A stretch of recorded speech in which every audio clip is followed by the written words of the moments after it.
এখানে আমি হাড় চর্বি বাদ দিয়ে শুধু ফ্রেশ যে সলিড মাংসগুলো সেটাই নিয়েছি এবং সেটা টুকরো টুকরো ছোট ছোট করে কেটে নিয়েছি। আর এরকম করে কেটে নিয়েছি এই কারণে মাংসটা সেদ্ধ হয়ে যাবে খুব তাড়াতাড়ি।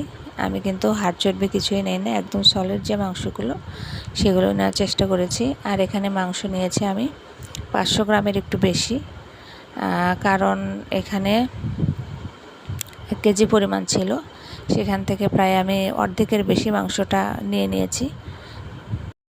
আপনারা চাইলে এখানে মাংসটা কম বেশি করে নিতে পারেন, যেহেতু আমি কাবাবগুলো কিছু ফ্রোজেন করে রাখবো সেই জন্য মাংসের পরিমাণটাও বেশি নিয়েছি। আর এখানে আমি ডাল নিয়েছি। এই স্বামী কাবাবে এই বুটের ডাল ছাড়া কোনোভাবেই সম্ভব নয় স্বামী কাবাব বানানোর জন্য। তো এখানে আমি ডালটা খুব ভোরে ভিজিয়ে রেখেছিলাম, তাও মিনিমাম 4 থেকে 5 ঘন্টা হয়ে গেছে ভেজানোর। আর ভেজানোর পরে ডালটা ফুলে টইটম্বর হয়ে গেছে, অর্থাৎ ডাবল হয়ে গেছে। আর আপনাদের হাতে যদি সময় থাকে তাহলে চেষ্টা করবেন ডালটা সারা রাত্রের জন্য ভিজিয়ে রাখার জন্য, সেটাতে আরও ভালো হবে। তবে আমার কাছেও হাতে সময় ছিল, যার কারণে আমি খুব ভোর ভোর উঠে এই ডালটা ভিজিয়ে রেখেছিলাম। আর ডালটা যত ভিজবে তত ভালো হবে। এখন আমি বারবার পানি উল্টে পাল্টে ডালগুলো ধুয়ে নেব। আর এখানে আমি 250 গ্রাম ডাল দিয়েছি, তার সাথে 500 গ্রামের বেশি মাংস দিয়েছি। আপনারা চাইলে এটা কম বেশি করে দিতে পারেন। তো চুলায় একটা ফ্রাই প্যান বসিয়ে দিলাম, এখন ডালগুলো এর মধ্যে দিয়ে দেব। আর আমি সময় নিয়ে এই ডালটা রান্না করব। সময় নিয়ে যদি ডালটা রান্না করা যায়, যেহেতু আমি ভিজিয়ে রেখেছিলাম সেটাতে অনেক সুবিধা হয়েছে। আর তার মধ্যে যেহেতু সময় নিয়ে লো আঁচে রান্না করব, সেহেতু ডাল মানে এত সুন্দর সেদ্ধ হয়ে যাবে। ডালের সাথে মাংস খুব পরিমাণ পানি দেব না, অল্প পরিমাণ পানিতেই সুন্দর করে রান্না করব। তো এখানে আমি ডালগুলো দিয়ে দিলাম। এরপরে মাংস যে কেটে রেখেছিলাম সেগুলো সুন্দর করে পরিষ্কার করে ধুয়ে এখন ডালের মধ্যে দিয়ে দিলাম। এক এক করে সব কিছু যত মশলা সব অ্যাড করব। আর এখানে আমি কিছু বাটা মশলা এবং গুঁড়ো মশলা দুটোই মিশ্রণে আজকে এই কাবাবটা তৈরি করব। আপনারা চাইলে গুঁড়ো মশলাটা অ্যাড করতে পারেন, চাইলে বাটা মশলাটাও অ্যাড করতে পারেন, কোনো সমস্যা নেই। যার যেরকম ভালো লাগবে সে সেরকম করবে। তো এখানে আমি 1 টেবিল চামচের মতো আদা এবং রসুনের পেস্ট দিয়ে দিলাম। আমি অ্যাডজাস্ট করে রেখেছি, মানে দুটো এক সমন্বয় করে রেখেছিলাম। তো এখানে দিয়ে দিলাম আমি মশলা, বিভিন্ন মশলা আমি বেটে নিয়েছি। এটা যখন আমি ব্লেন্ডার করব তখন আরও হয়ে যাবে, আমি আস্ত মশলাটা দিলাম না। তো এখানে দিয়ে দিলাম ধনিয়ার গুঁড়া। এর মধ্যে ধনিয়ার গুঁড়াটা দেওয়ার পরে আসলে কাবাব বানানোর জন্য এখানে দিয়ে দিলাম জিরার গুঁড়া। একটু মশলা বেশি ভালো হয়, যেহেতু শাহী কাবাব বা স্বামী কাবাব, এই কাবাবগুলোতে একটু মশলার আইটেমগুলো একটু বেশিই পড়ে আর একটু মজাও লাগে এই আইটেম মানে মশলাগুলোর জন্য। এর মধ্যে দিয়ে দিলাম সাদা তেল। আমি কিছুটা পরিমাণ সাদা তেল দিয়েছি,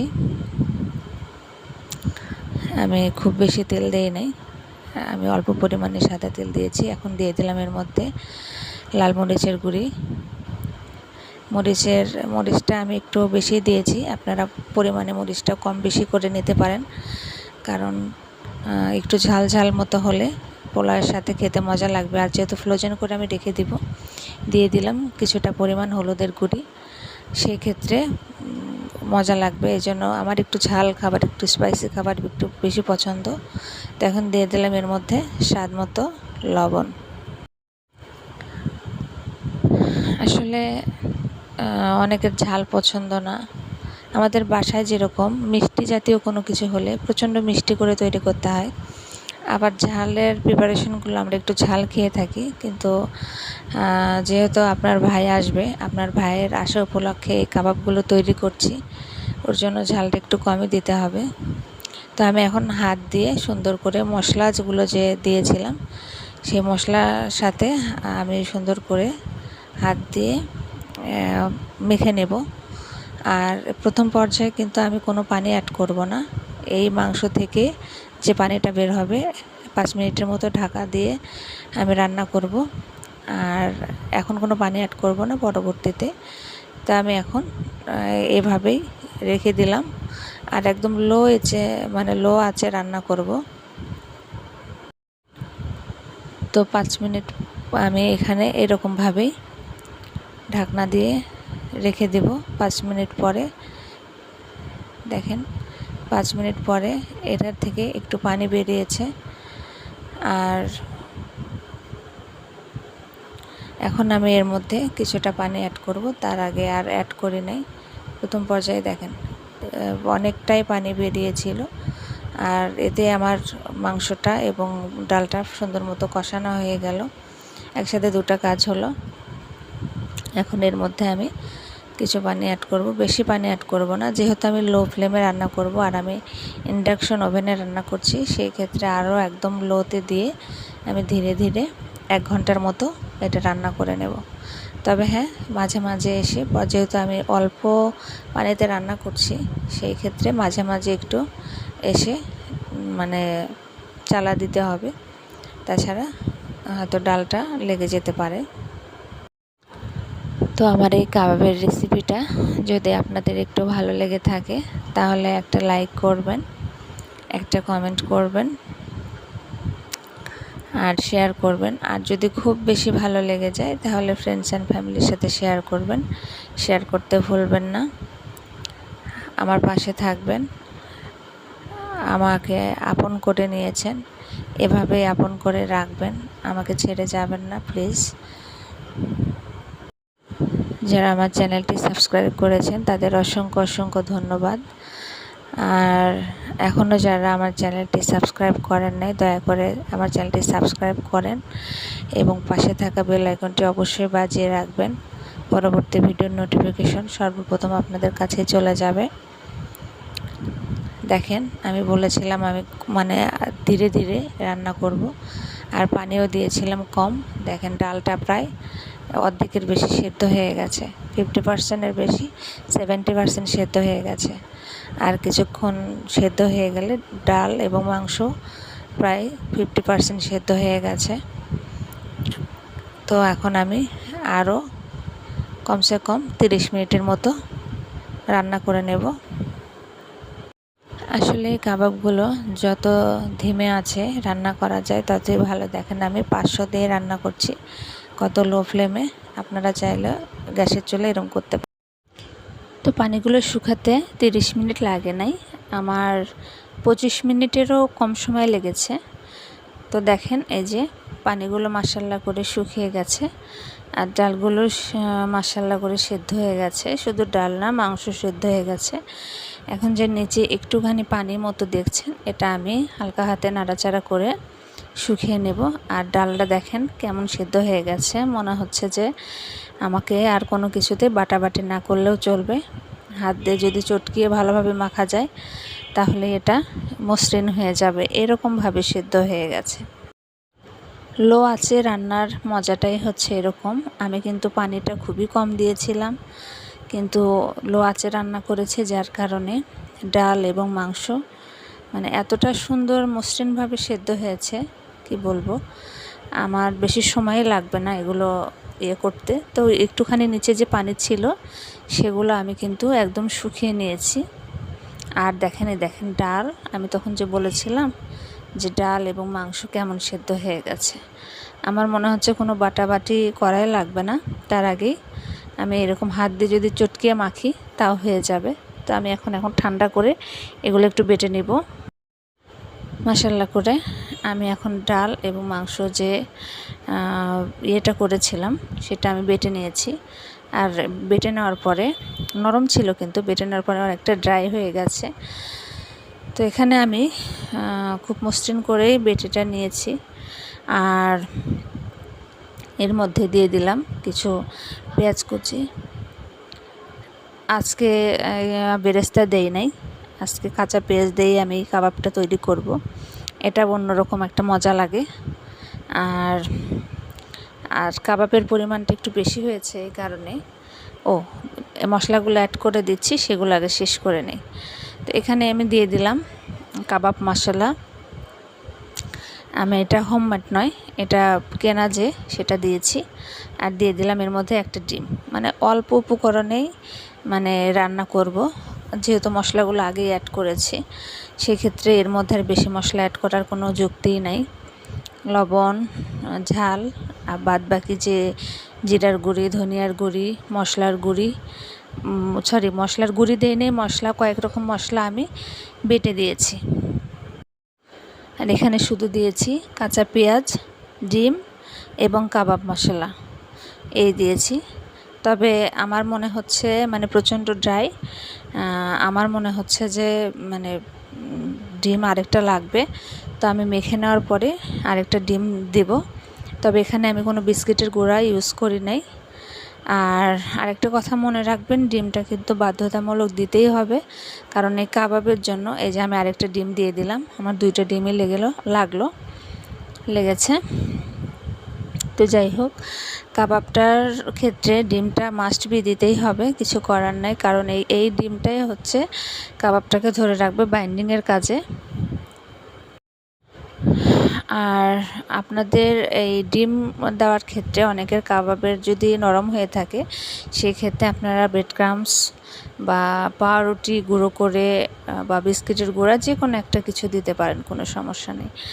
আর এখানে আমি কাবাবের পরিমাণটা একটু বেশি নিয়েছি এই কারণে যে আমি আগেই বলেছিলাম যে আপনাদের ভাই দেশে আসা করছে, ওনার উপলক্ষে আর কি কাবাবগুলো বানানো, তখন হয়তো সময় পাবো না, যার কারণে আমি বেশ কিছুটা কাবাব ফ্রোজেন করে উঠিয়ে রাখবো। এই ফাঁকে আপনাদেরও দেখা হয়ে যাবে আমি কেমন করে কাবাব ফ্রোজেন করে রাখি। হ্যাঁ, পরবর্তীতে যখন উনি দেশে আসবে, যখন আমি কাবাবটা ফ্রোজেন থেকে বের করব, তখনও একটা ভিডিও আপনাদের সাথে শেয়ার করব ইনশাল্লাহ, আশা আছে। তো আমি এখন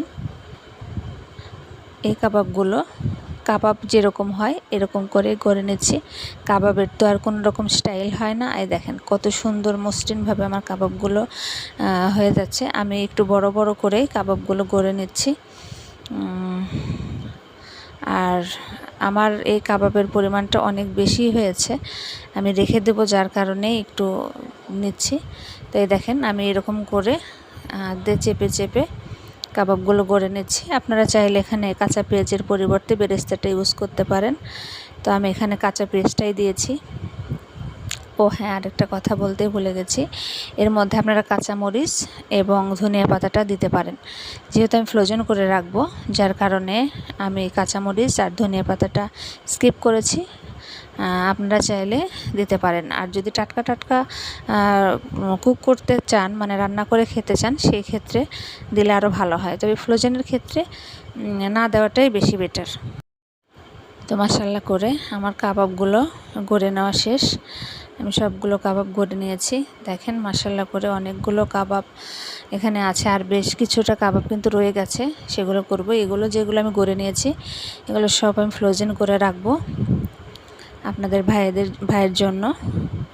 আর কিছু কাবাব রাখবো আমার নিজে খাবার জন্য। কাবাব জাতীয় যে আইটেমগুলো হয়, এগুলো আমার খুব পছন্দের, আমার কাছে খুব মজা লাগে। এই দেখেন, তখন বলেছিলাম না যে আমি বেশ কিছু কাবাব ফ্রোজেন করে রাখবো। দেখেন আমি এইরকম একটা ঢাকনাযুক্ত কৌটায়, হ্যাঁ, পটে, সেগুলোতে আমি কাবাব করে গড়ে নিয়েছি। দেন তারপর একটা একটা করে সুন্দর করে এভাবে দিয়ে, যে ঢাকনা চাপা করে আমি ডিপ ফ্রিজে রেখে দেব। এটা অনায়াসে 1-1.5 মাস 2 মাস আপনি খেতে পারবেন, কোনো সমস্যা নেই। শুধু বের করে একটু নর্মাল করে রেখে তারপরে এটা আপনি ডিপ ফ্রাই করে নিতে পারেন বা শ্যালো ফ্রাই করে নিতে পারেন, কোনো সমস্যা নেই। যার যেটা পছন্দ করবেন সে সেভাবেই খাবেন। এখন আমার খাওয়ার জন্য যে কাবাবগুলো ছিল সেগুলো আমি ভেজে নিচ্ছি। দুইভাবে আপনাদের সাথে শেয়ার করলাম। আর এই কাবাব যে বলছিলাম, যে কাবাবের আইটেমগুলো বিশ্বাস করেন, জানি না কার কার ভালো লাগে, যার ভালো লাগে কমেন্ট করে অবশ্যই জানাবেন, জানাতে ভুলবেন না। তবে এই কাবাব কাবাবের যে আইটেমগুলো এগুলো আমার এত ভালো লাগে, সেটা হোক স্বামী কাবাব, হোক চিকেন কাবাব, এই কলিজার কাবাবগুলো যে হয় বা রেশমি কাবাব, মানে প্রত্যেকটা কাবাব মানে আমাকে খুব আকৃষ্ট করে, টানে। আসলে শুকনো খাবার আমার খুব পছন্দ, তো যার কারণে এই কাবাবের যে আইটেমগুলো হয় এগুলো আমার কাছে খুব ভালো লাগে। যেরকম রেশমি কাবাবের সাথে রুমালি রুটি, মানে এত কম্বিনেশন কি বলবো আর, যথেষ্ট ভালো লাগে। শুধু আমার নয়, অনেকেই হয়তো আমার মতো কাবাব প্রেমী আছেন যেটা কাবাব খেতে পছন্দ করেন। তো যাই হোক, এখানে আমি কাবাবগুলো ডিপ ফ্রাই করছি। আপনারা চাইলে শ্যালো ফ্রাই করতে পারেন। আর এক পাশে হয়ে গেছে, আমি আরেক পাশে উল্টিয়ে দিচ্ছি, উল্টে পাল্টে দিচ্ছি। আর এই কাবাবগুলো যখন গরম গরম হয় তখন কি মচমচে হয়, আর এত সুন্দর একটা স্মেল বেরিয়েছে তা বলার মতো না। তবে আপনারা চাইলে, আমি যে কাবাবের মশলাটা দিয়েছি এটা চাইলে আপনারা হোমমেডভাবেও তৈরি করতে পারেন, কোনো সমস্যা নেই। তো আমি এক পাশে উল্টে দিয়েছিলাম, আর এক পাশে উল্টে দিলাম, এভাবে উল্টে পাল্টে যতক্ষণ না একটু কড়া রকমের ভাজা হচ্ছে, কড়া মানে কড়া বাদামি হচ্ছে, ততক্ষণ পর্যন্ত আমি ভেজে নেব।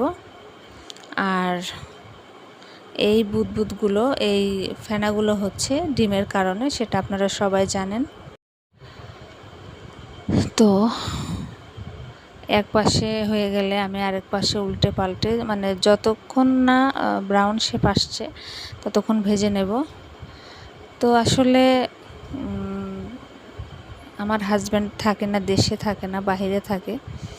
আসলে তার যে একটা অভাব, এটা সব সময় আমাকে কুরে কুরে খায়, অস্থির করে রাখে। শুধু আমার ক্ষেত্রে নয়, আমার মতো যারা আছেন আপনারা ভুক্তভোগী, তারা বুঝতে পারবেন যে একটা স্বামী শুধু টাকা পয়সা দিলেই হয় না, তার যে উপস্থিতি এটা অনেক প্রয়োজন।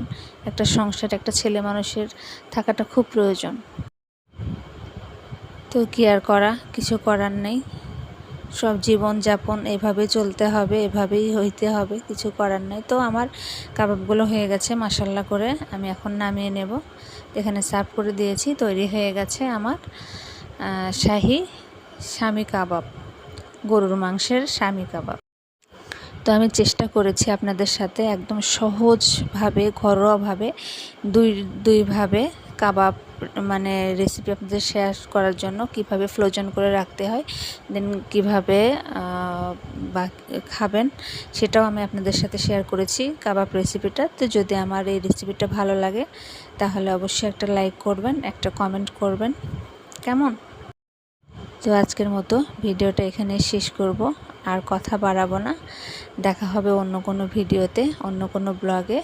সেই পর্যন্ত সুস্থ থাকবেন, ভালো থাকবেন, আমার জন্য দোয়া করবেন।